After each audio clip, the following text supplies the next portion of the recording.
Ayo memilih apa yang kau suka. Merdeka belajar wujud yang nyata. Raih mimpimu juga cita-cita. Generasi emas Indonesia. Profil pelajar Pancasila tanamkan di dalam dada. Profil pelajar Pancasila cerdas berkarakter itu kita.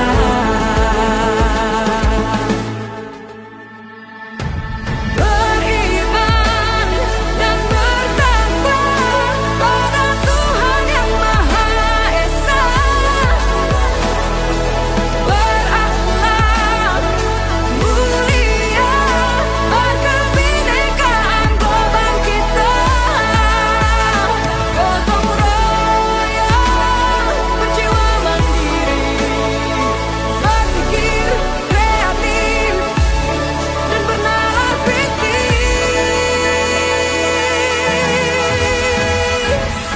Perbedaan bukan suatu halangan untuk kita saling bergandeng tangan. Bhinneka Tunggal Ika, semboyan negeri kita yang harus kita jaga bersama. Profil pelajar Pancasila tanamkan di dalam dada. Profil pelajar Pancasila cerdas berkarakter itu kita.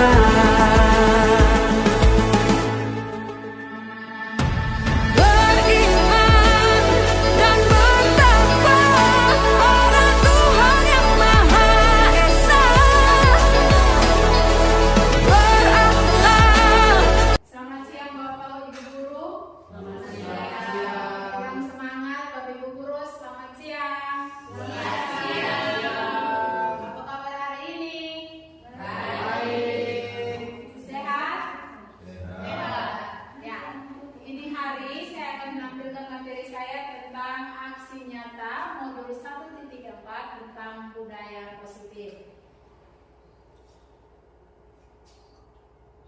Nah, paparan materi yang saya tampilkan di sini dari budaya positif yang pertama, perubahan paradigma belajar, yang kedua, disiplin positif, yang ketiga, motivasi perilaku manusia, yang keempat, kebutuhan dasar manusia, yang kelima, posisi kontrol restitusi, yang keenam, keyakinan kelas, dan yang terakhir, segitiga restitusi. Untuk yang pertama, perubahan paradigma adalah pergeseran paradigma dalam pendidikan mengacu pada perubahan dasar dalam cara kita memandang dan melaksanakan proses pembelajaran. Nah, menurut Stephen R.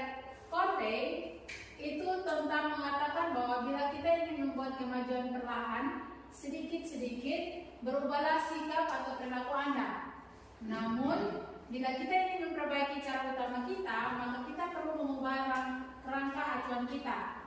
Ubahlah bagaimana kita melihat dunia, bagaimana Anda berpikir tentang manusia, ubahlah paradigma Anda, skema pemahaman dan penjelasan aspek-aspek tentang realitas. Nah, untuk pada tabel di sebelah itu tentang stimulus respon dan teori kontrol.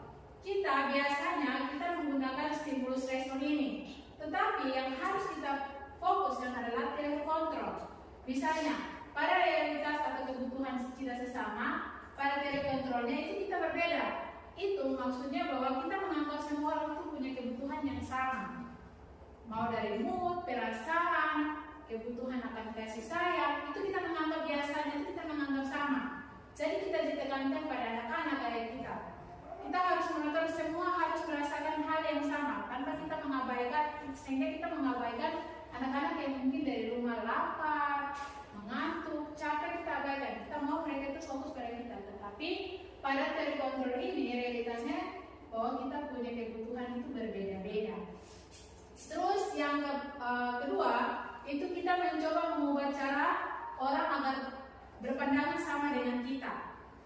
Kadang kita merasa bahwa apel itu rasanya enak. Kita mau semua orang menganggap bahwa apel itu enak, tetapi ada orang yang tidak menganggap bahwa apel itu enak. Jadi kita memandang bahwa orang punya pemandangan itu harus sama dengan kita, tetapi respon kontrolnya itu harus berbeda. Itu yang harus kita pahami pada diri kita maupun sesama rekan guru maupun anak murid. Kalau yang ketiga berarti perilaku buruk dilihat sebagai suatu kesalahan. Sedangkan dari kontrolnya semua perilaku memiliki tujuan. Kebiasaan dalam kita menerapkan dalam membangun relasi dengan rekan guru maupun anak-anak, kita mengabaikan bahwa sebuah kesalahan itu buruk, tetapi yang harusnya itu sebuah tindakan yang mereka lakukan itu punya maksud dan tujuan. Misalnya anak-anak yang kita ajarkan mereka tapi mereka menunjukkan hal-hal yang tidak mau terima apa yang kita ajarkan. Itu sebenarnya mereka punya tindakan itu pasti tujuan. Mungkin mereka mengantuk, mereka lapar, ataupun tidak ada pemahaman yang mereka miliki, sehingga mereka menunjukkan tindakan itu. Tugas kita adalah kita mencari tahu kenapa mereka melakukan itu. Itu teori kontrol yang harus kita lakukan. Yang berikut, orang lain bisa mengontrol saya. Itu yang biasa kita pakai untuk ini. Orang lain bisa mengontrol saya. Tetapi yang seharusnya berdasarkan teori kontrol itu bahwa hanya saya yang bisa mengontrol diri saya. Misalnya, kayak kita tidak biasa disiplin waktu datang ke sekolah. Berarti kita bilang, kepala sekolah saja tidak disiplin. Nah, saya tidak. Tetapi yang seharusnya kita yang membawa perubahan itu. Kita yang harus disiplin dulu, baru teman-teman atau anak-anak terpengaruh atas diri kita. Yang berikut, saya bisa mengontrol orang lain. Padahal dari kontrolnya itu adalah Anda tidak bisa mengontrol orang lain, tetapi Anda mengarahkan dia ke arah yang lebih baik. Beda mengontrol dan mengarahkan. Yang selanjutnya, itu pemaksaan ada pada saat bujukan gagal. Padahal yang teori kontrolnya itu adalah kolaborasi dan konsensus menciptakan pilihan-pilihan baru. Hal ini biasanya kayak kita suruh anak-anak. Anak-anak saku. Karena tidak saku, kita sering-sering harus paksa mereka dengan curi, pukul. Tetapi kita bisa menggunakan kolaborasi. Mungkin kita lebih duluan pegang sapu, anak-anak bisa merasa masa ibu guru sapu kita peruangan halaman. Tidak mungkin. Jadi mereka akan berkolaborasi dengan kita. Ibu biarkan sudah saya yang sapu, seperti itu. Terus yang terakhir, model berpikir menang atau kalah. Padahal teori kontrolnya berpikir menang-menang. Jadi kita tidak boleh beranggapan siapa menang kalah itu hal dalam pertandingan. Tetapi seharusnya kita harus beroptimis bahwa apa yang kita lakukan itu harus menang. Jadi lebih ke arah yang positif. Kita lanjut yang kedua. Disiplin positif. Disiplin positif, tujuan dari disiplin positif adalah menanamkan motivasi yang ada pada murid, yaitu untuk menjadi orang yang mereka inginkan dan menghargai diri sendiri dengan nilai-nilai yang mereka percaya. Di situ ada dua hal yang ingin saya paparkan karena saya sudah melakukan budaya positif. Yang pertama, mengajar anak untuk bertanggung jawab dan menumbuhkan kesadaran diri berdasarkan nilai kebajikan. Nilai kebajikan itu hal-hal yang ada dalam 6 dimensi dalam profil belajar Pancasila, tanggung jawab, disiplin, cinta damai, maupun hal-hal yang bersifat positif. Yang kedua, membuat murid memahami dirinya berdasarkan motivasi internal, bukan akibat paksaan, ujian, dan hukuman. Kita harus membuat anak-anak itu merasa bahwa ini tanggung jawab mereka. Ini yang harus mereka setiap hari lakukan. Misalnya, kita menanamkan disiplin kebersihan kelas ataupun halaman sekolah. Berarti kita harus membuat mereka sadar akan diri mereka tanpa kita harus kasih ruangan. Tidak, kita mereka datang, oh ini hari saya punya piket, berarti saya harus bersihkan supaya pas masuk kita tinggal belajar saja tanpa ada paksaan ataupun ujian maupun hukuman. Yang ketiga, adalah motivasi perilaku manusia. Motivasi perilaku manusia berdasarkan Diana Gosen itu menyatakan ada 3 motivasi perilaku manusia. Yang pertama, untuk menghindari ketidaknyamanan atau hukuman. Yang kedua, untuk mendapatkan imbalan atau penghargaan dari orang lain. Yang ketiga, itu untuk menjadi orang yang mereka inginkan dan menghargai diri sendiri dengan nilai-nilai yang mereka percaya. Untuk pertama dan yang kedua, saya taruh pada motivasi eksternal. Kenapa saya menaruh itu pada motivasi eksternal? Karena itu dorongan dari luar. Dan motivasi ini bersifat sementara dan tidak terpatri dalam mereka punya diri sendiri. Untuk yang pertama, untuk menghindari ketidaknyamanan atau hukuman, itu ketika mereka memunculkan dalam pertanyaan bahwa saya akan lakukan ini, itu berarti kalau saya tidak melakukan ini, apa yang saya akan dapat? Misalnya, saya tidak bersekian kelas, maka setelah di kelas datang, apa yang akan saya dapat? Itu yang pertama. Kalau yang kedua, untuk mendapatkan imbalan penghargaan dari orang lain. Misalnya, dia kasih ruangan, terus ibu guru datang, ini anak ini pintar sekali, dia ini selalu kasih bersih, dia kasih bersih. Jadi itu tuh dia hanya mengharapkan untuk mendapatkan penghargaan atau pujian. Kalau yang terakhir, untuk menjadi orang yang mereka inginkan dan menghargai diri sendiri dengan nilai-nilai yang mereka percaya. Itu motivasi dalam internal, bahwa dalam diri sendiri dan kesadaran diri sendiri. Misalnya, kita sudah arahkan mereka untuk datang tepat waktu. Itu tidak ada alasan, kalau saya terlambat bagaimana? Tidak, tetapi dia menghargai diri sendiri. Saya tidak mau dapat teguran dan saya tidak mau melakukan ini karena dapat penghargaan, tapi untuk menghargai saya punya diri sendiri. Saya bisa memberi dampak positif bagi orang lain. Itu yang menurut motivasi perilaku manusia. Yang keempat, kebutuhan dasar manusia. Ini bukan saja kepada kita rekan guru, kepala sekolah, maupun anak murid, tetapi setiap insan yang Tuhan ciptakan pasti membutuhkan kelima kebutuhan dasar ini. Yang pertama, bertahan hidup. Yang kedua, kasih sayang. Yang ketiga, penguasaan. Yang keempat, kebebasan dan kesenangan. Kita manusia untuk pasti kita ingin bertahan hidup. Bertahan hidup itu berdasarkan fisiologi maupun biologi. Kalau fisiologi itu tentang merasa kesehatan, rumah, dan makanan. Misalnya, saya membutuhkan makanan setiap hari, dan setiap hari saya harus makan minimal 3 kali. Minimal. Kalau kebutuhan itu saya tidak penuhi, maka saya tidak akan sehat. Dan saya sehat dan saya makan, saya harus ada punya rumah. Itu kebutuhan yang tidak bisa kita ganti. Itu kebutuhan pokok. Kalau kebutuhan biologis, berarti kita harus menerusi keturunan. Misalnya kita bisa memperbanyak keturunan dengan cara menikah atau kawin. Terus yang kedua, kasih sayang. Setiap orang pasti ingin namanya disayangi. Tidak bisa kita menyayangi tanpa disayangi. Jadi harus seimbang, disayang dan menyayangi. Jadi kalau kita membangun relasi bukan sesama jenis saja, tetapi lawan jenis juga.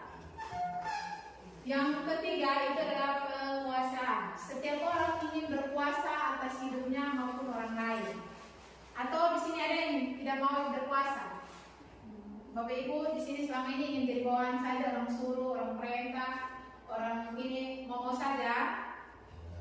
Atau anak murid bilang, tidak apa-apa, ini ibu saya suruh ini bisa kok. Tidak bisa kan? Berarti kita sudah menerapkan penguasaan. Terus kebebasan. Ada di sini yang mau terikat, tidak mau bebas kok? Tidak. Semua ini bebas kok? Bebas. Tapi kebebasan di sini bukan kebebasan yang semerdeka-merdekanya, tetapi dalam konteks yang masih ada aturan ataupun kesepakatan. Yang kedua, kesenangan. Tiadakah di sini yang tidak suka senang? Sama tidak suka senang. Jadi ini hanya main gila. Saya berharap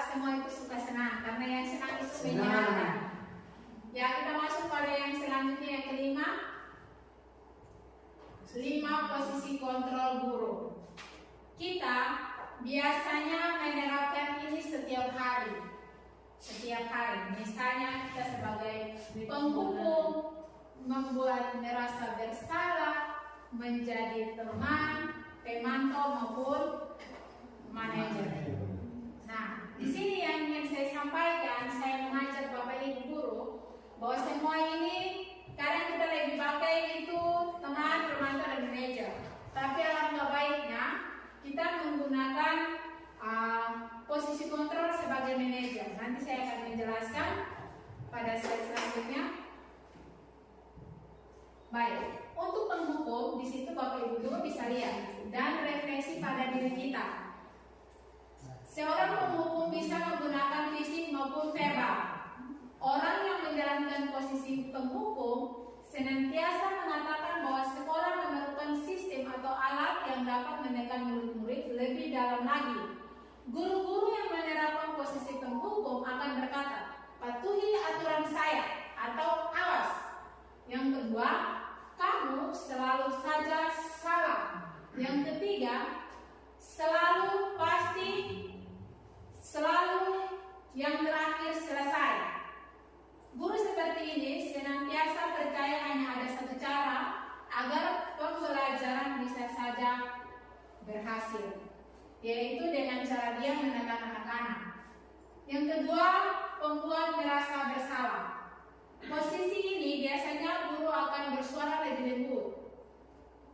Pembuat merasa bersalah akan menggunakan keheningan yang membuat orang lain merasa tidak nyaman, bersalah atau rendah diri. Kata-kata yang keluar dengan lembut akan seperti, ibu sangat kecewa sekali dengan kamu, ataupun berapa kali bapak harus memberitahu kamu ya, atau gimana coba kalau orang tua kamu tahu kamu berbuat seperti begini. Posisi ini murid akan memiliki penilaian diri yang buruk tentang diri mereka. Murid merasa tidak berharga dan telah mengecewakan orang-orang yang disayanginya. Yang ketiga yaitu menjadi teman. Guru pada posisi ini tidak akan menyakiti murid, namun tetap berupaya mengontrol murid melalui persuasi. Posisi teman pada guru biasanya negatif atau positif. Positif di sini berupa hubungan baik yang terjalin antara guru dan murid. Guru di posisi teman menggunakan hubungan baik dan humor untuk mempengaruhi seseorang. Mereka akan berkata, ayo bantulah demi bapak ya. Yang kedua, ayo ingat, tidak bantu bapak selama ini, atau ya sudah, lain kali tidak apa-apa. Nanti ibu bantu beres kan? Yang ketiga, hal negatif dari posisi teman adalah bila suatu saat guru tersebut tidak membantu, maka murid akan kecewa dan berkata, saya pikir bapak ibu teman saya. Murid merasa dikecewakan dan tidak mau lagi berusaha. Hal ini mungkin timbul adalah murid hanya bertindak untuk guru tertentu dan tidak akan bergantung pada guru tersebut. Selanjutnya, posisi sebagai pemantau. Pemantau berarti mengawasi. Pada saat kita mengawasi, kita bertanggung jawab atas perilaku orang-orang yang kita awasi. Posisi pemantau berdasarkan pada peraturan-peraturan dan konsekuensi. Dengan menggunakan sanksi konsekuensi, kita dapat memisahkan hubungan pribadi kita dengan murid. Sebagai seorang yang menjalin posisi pemantau, pertanyaan yang diajukan seseorang pemantau, misalnya, peraturan apa? Atau yang kedua, apa yang telah kamu lakukan? Yang ketiga, sanksi atau konsekuensi apa? Seorang pemantau sangat mengandalkan perhitungan, catatan, data yang dapat digunakan sebagai bukti atas perilaku seseorang. Posisi ini akan menggunakan stiker, slip catatan, daftar cek. Posisi pemantau sendiri awalnya sebagai teori stimulus respon yang menunjukkan tanggung jawab guru dalam mengontrol murid. Dan yang terakhir adalah posisi diri sebagai manajer.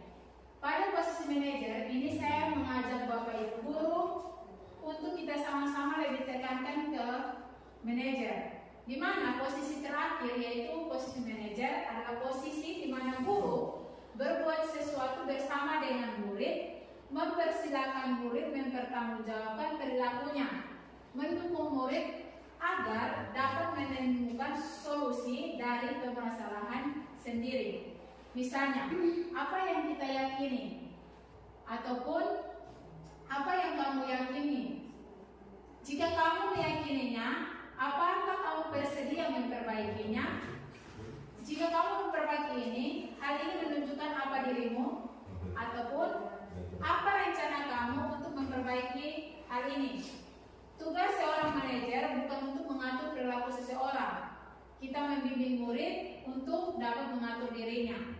Seorang manajer bukannya memisahkan murid dari kelompoknya, tetapi mengembalikan murid tersebut ke kelompok yang lebih baik dan lebih kuat.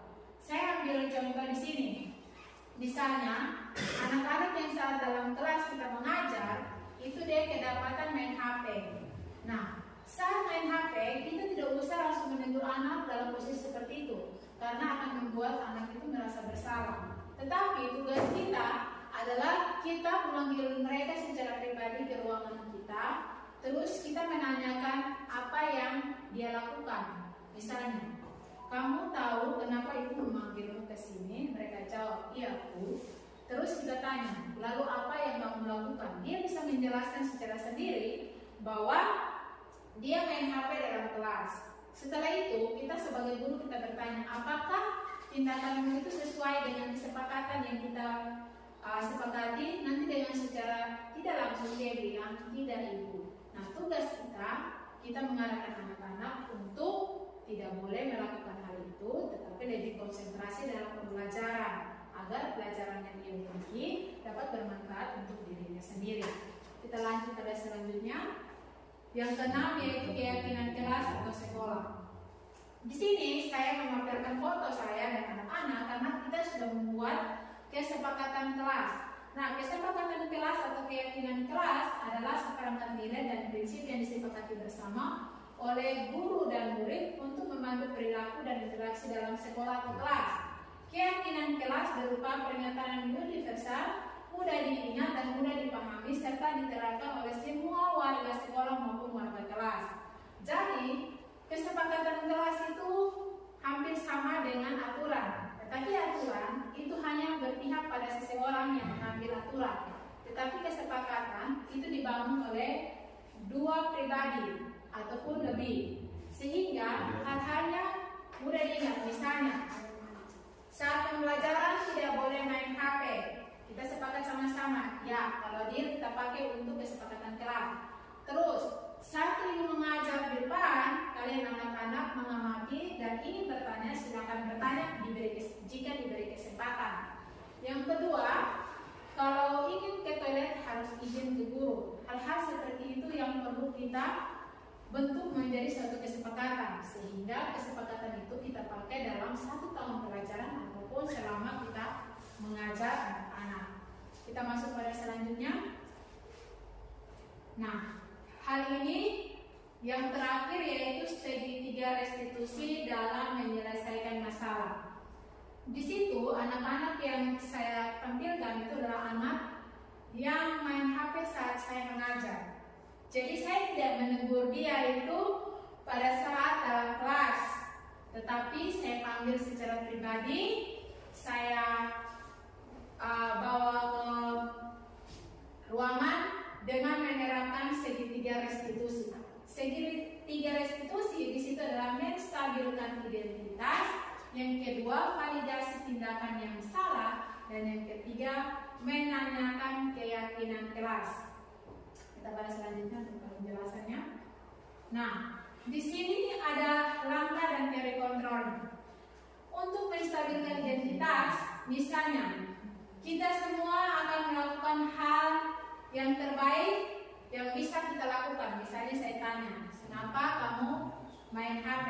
Yang kedua, yaitu validasi tindakan yang salah. Berarti posisi kontrol kita yaitu semua perilaku memiliki alasan. Jadi kita tanya, kenapa kamu main HP?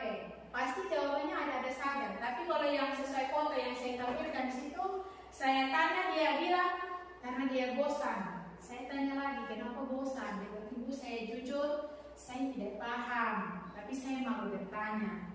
Jadi saya bilang, yang terakhir itu menanyakan keyakinan kelas. Kita semua memiliki motivasi internal. Saya tanya, dalam kesepakatan kelas yang kalian bangun dengan ibu, apakah main HP itu dalam keyakinan kelas kita ada? Dia secara langsung tidak, ibu. Jadi saya menanya, apa tindakan itu sudah benar? Tidak. Maka apa yang kamu lakukan? Dia bilang, ibu, saya akan berusaha untuk kedepannya saya bisa main HP. Jadi cara ini membuat anak-anak tidak merasa bersalah, tetapi mereka sadar dan apa yang mereka lakukan itu seharusnya tidak mereka lakukan. Selanjutnya, terima kasih. Dari sini mungkin ada tanggapan dari Bapak Ibu tentang materi yang saya paparkan. Kalau pas, saya rasa Bapak Ibu sudah pahami. Tapi saya ingin tanya dulu. Dalam kembali ke posisi kontrol, 5 posisi kontrol. Ya, ini menarik. Selama ini, siapakah yang masih menerapkan posisi kontrol sebagai penutup? Jujur saja Bapak Ibu, tidak apa-apa. Ibu sendiri. Jadi yang posisi kontrol siapa? Jujur saja. Jadi di sini Bapak Ibu kayaknya sudah menerapkan posisi sebagai manajer, toh? Baru menuju. Kalau pernahkah kita membuat anak merasa bersalah? Pernah, pasti pernah kan? Sering. Pernahkah kita menempatkan diri kita sebagai teman? Ya. Selalu pasti ya. Untuk pemantau, bagaimana? Selalu ya. Tapi di sini Bapak Ibu, saya mengajak kita sama-sama sudah tahu posisi kontrol sebagai manajer. Apakah itu bagus atau tidak, Bapak Ibu? Bagus. Saya berharap yang saya paparkan itu dapat memotivasi Bapak Ibu. Kita sama-sama selaku pendidik mendidik anak-anak sebagai manajer. Kita memposisikan diri kita sebagai manajer. Tujuannya untuk anak-anak merasa dirinya itu lebih berharga, tidak bersalah, ataupun tidak menganggap kita di luar batas yang negatif. Mungkin itu dari saya. Sekian dan terima kasih. Selamat siang.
Misalnya, kayak dalam kelas kita menginginkan sesuatu yang nyaman, berarti harus bersih, harus rapi, harus apa lagi?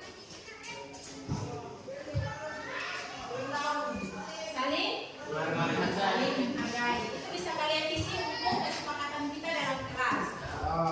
Itu bagi ya.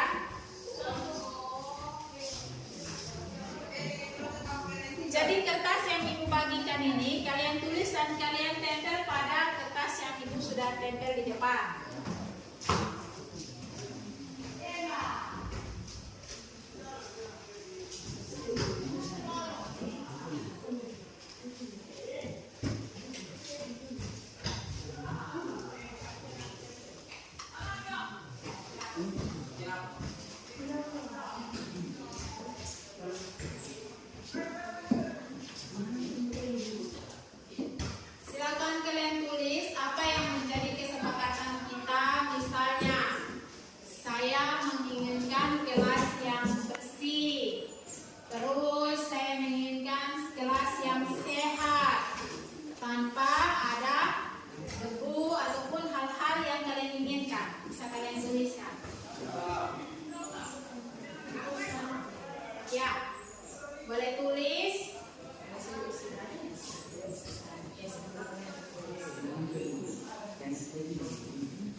sudah ada kalian tulis. Nah, dari yang kalian tulis itu lebih banyaknya tentang apa? Hal-hal apa?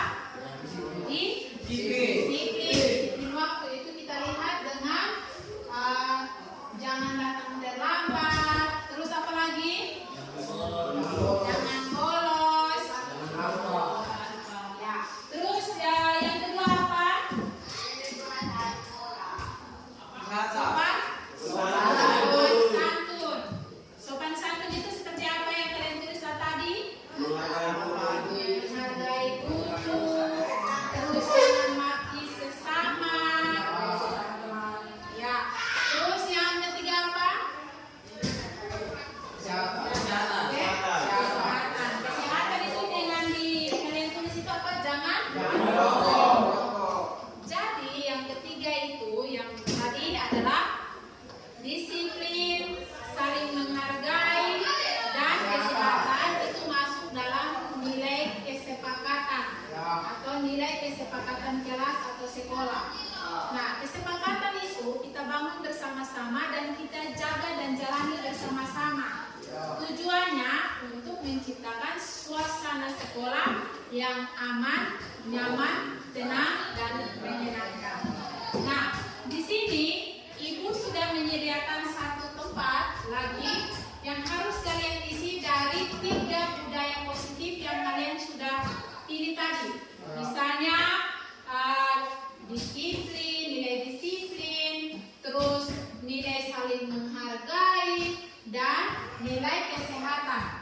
Itu nanti Ibu Guru bagikan kertas ini untuk kalian isi. Setelah kalian isi, untuk yang warna pink itu kalian isi untuk tampak seperti yang warna pink. Terus yang untuk warna kuning itu kalian isi pada yang tidak tampak seperti dari 3 nilai yang telah kalian sepakati tadi.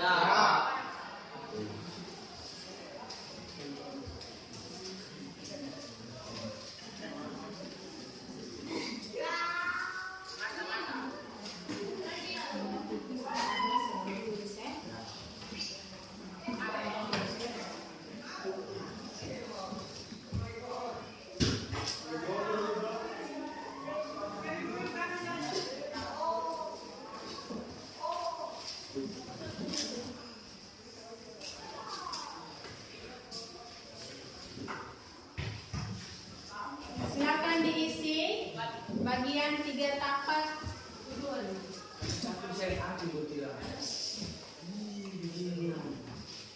Sudah?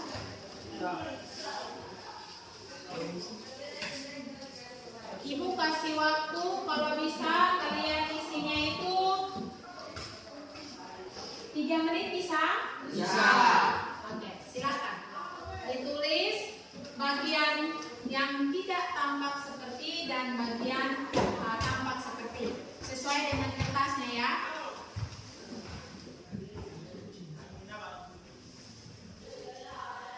Bisa kalian isi 1 ataupun 3 yang kalian ingin taruh pada bagian tampak seperti. Jadi minimal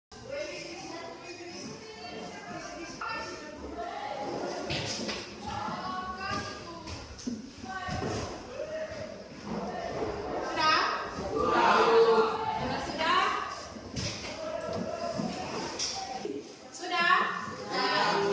Kalau sudah, satu-satu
Ya,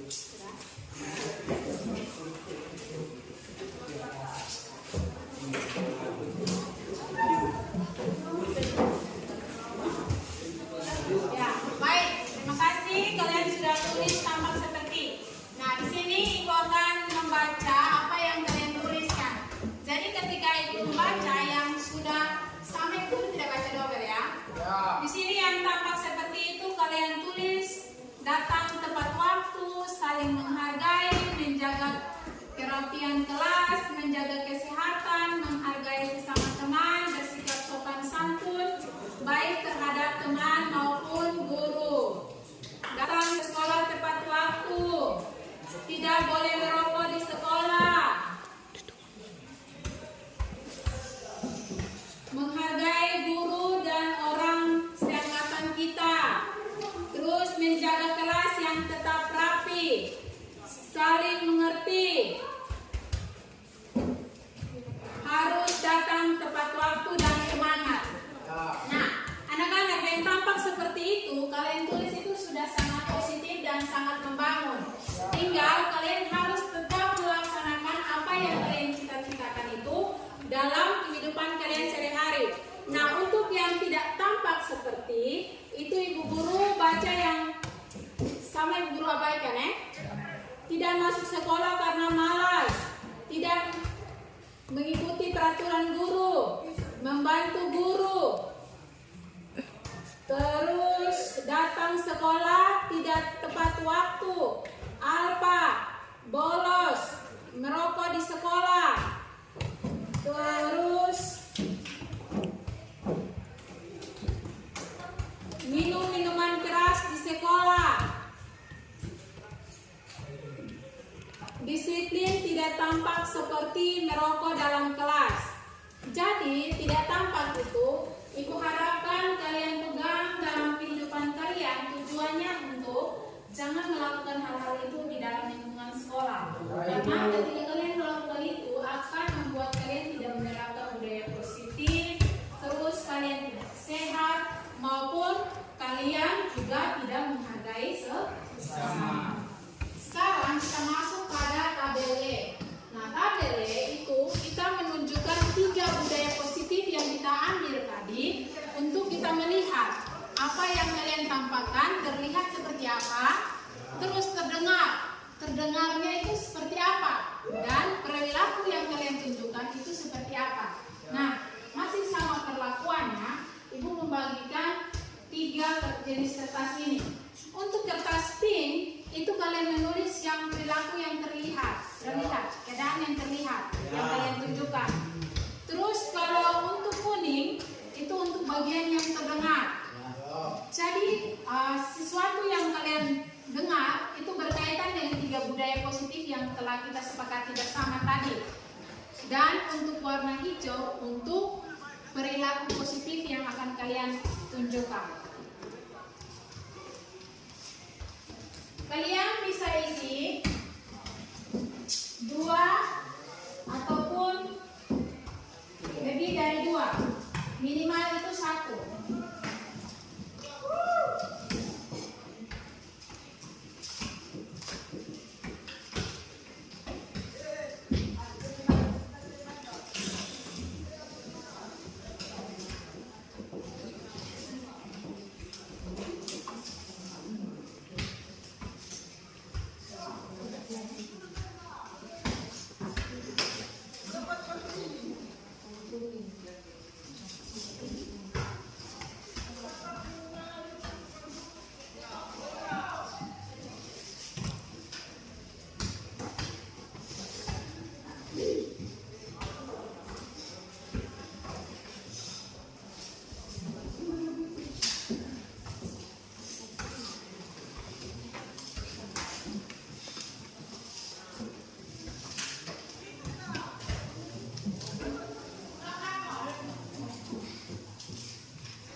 Sudah, kalau sudah kembali ke tempat masing-masing.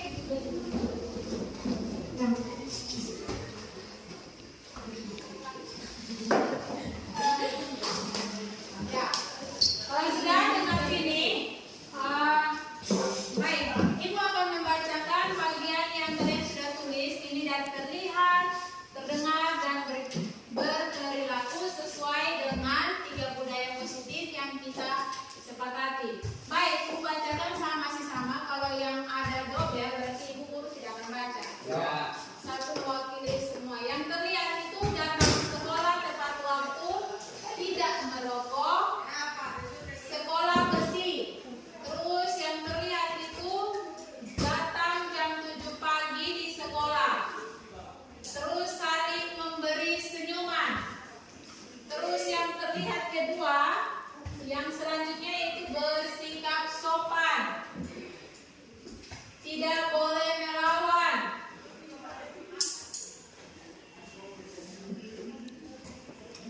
Yang lain sama ya, mudah senyum. Itu yang kalian ingin terlihat dalam sekolah. Ibu berharap bahwa yang kalian inginkan tentang terlihat itu kalian tetap nampakkan, supaya apa yang kalian inginkan itu bisa terlihat sepanjang kita berada dalam lingkungan sekolah maupun membangun relasi dengan sesama. Untuk yang terdengar berarti sesuatu yang diungkapkan. Itu yang kalian tulis di sini adalah selamat pagi, selamat siang, tolong, boleh pinjam, permisi,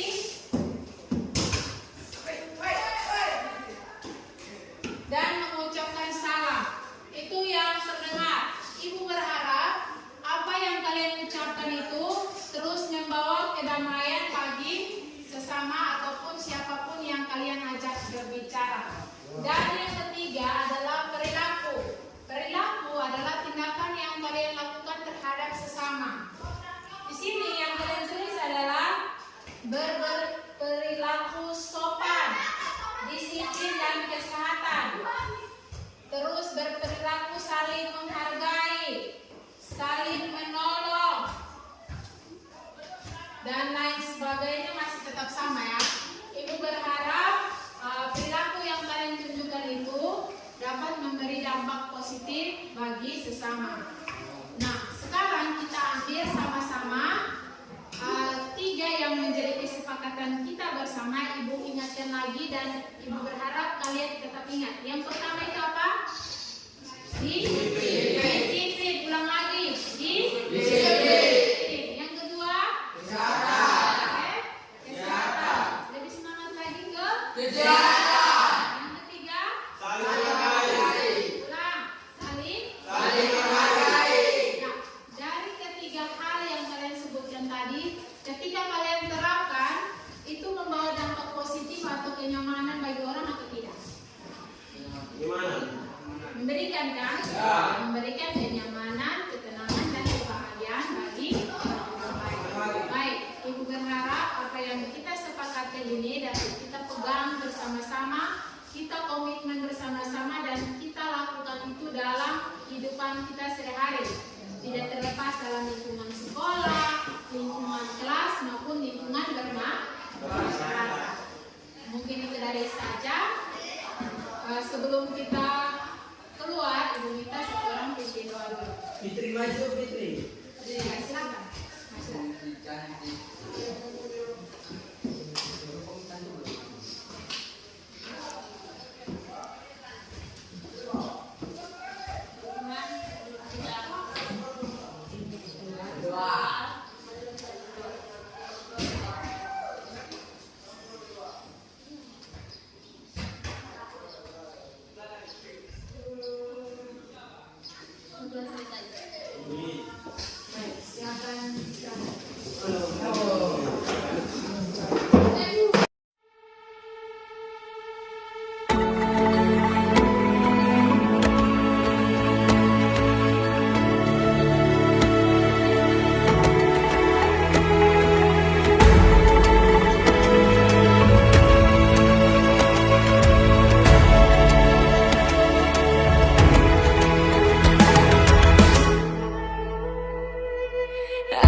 cita-cita generasi emas Indonesia. Profil pelajar Pancasila tanamkan di dalam dada. Profil pelajar Pancasila cerdas berkarakter itu kita.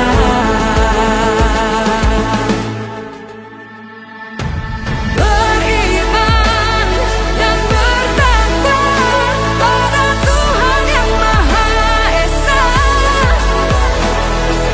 Berakhlak mulia, berkebinekaan global kita. Gotong royong, berjiwa mandiri, berpikir kreatif dan bernalar kritis. Perbedaan bukan suatu halangan untuk kita saling bergandeng tangan. Bhinneka Tunggal Ika, semboyan negeri kita yang harus kita jaga bersama. Profil pelajar Pancasila tanamkan di dalam dada. Profil pelajar Pancasila